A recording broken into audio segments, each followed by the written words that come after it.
Sa tinawag lang, ako din si ni Margie. Sobra kayo ni ka-best friend.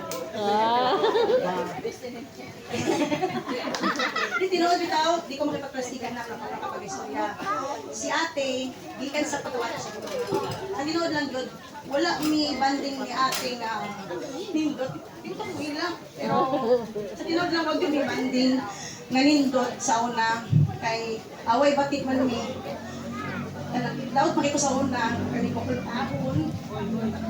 Pero di man ko tinga nakadali nga okay dayon. Pila ka tuig ay lagi sawa na kailan ako. Ikaduha namin yung akong mama, half sister mini Ate Margie.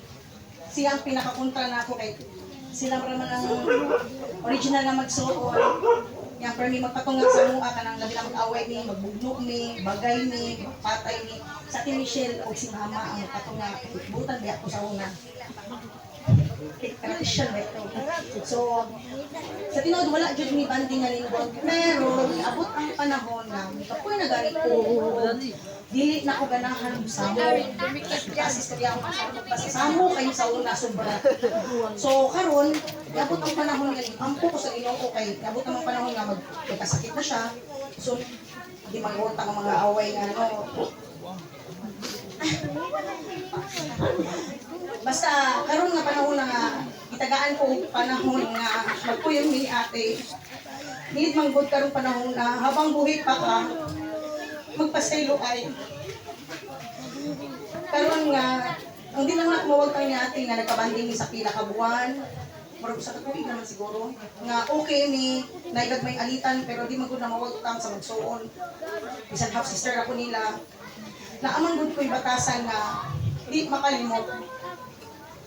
Ang uban ng good nga taas mag-istoryahon pero ingon siya na ako sa last na lang yun nga ano niya. Mingaw siya na ako kay sa karon ng buong tuiga muna pinakalisod na ako kay bago ko namatyan. Namatay si tatay.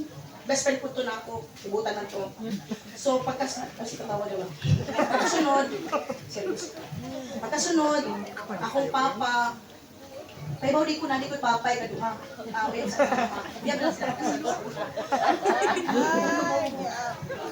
So, karon ang akong nadi ko papa, nagsigil paramdam sa kuha, pero nga, namatay siya pagka-July. May wala nang patimatay ni tatay ako, kaya naman ko yung papangan na matay sa Davao, so dito ko nilarga dito, naglarga ko. Karon sa Timargining, sige ganagang yun ako nga, ulit na dire. Gusto lingaw na kay kunino. Karon nga abot sa tayo nga, sa kadang nangagi sa amuha, ano kay sa amuha ba nga, gamay lang kayo na kong kalipay, nga ingon kong nga na, mingaw na kay kunino, yan abot ang panahon nga. Pag uli na ako, nikis yun siya na ako. Minsan, sakit na ng mga nahitabok sa una. Nihangyo lang yun siya na ako nga, wait, ikaw ulit ni mo ha, banding ta. Wala na ko, pag-abot na ako, September 9, 2 days na lang di ayang among last banding na mo. Nihangyo na yun ko sa kung bana nga, ngaw na kung bana na ko daw. So, nihangyo na yun ko nga, pwede ba nga, mahatasigod tayo sa active, sa best friend kayo sa una.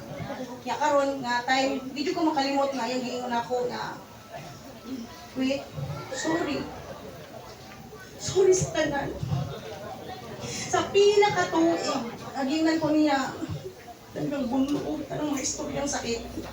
Kaya magitamsad ko, na niabot na tayo nga, pagsuting yung sorry, diya na nga murag nakalimutan na ang tanan nga, mga kasakit na po.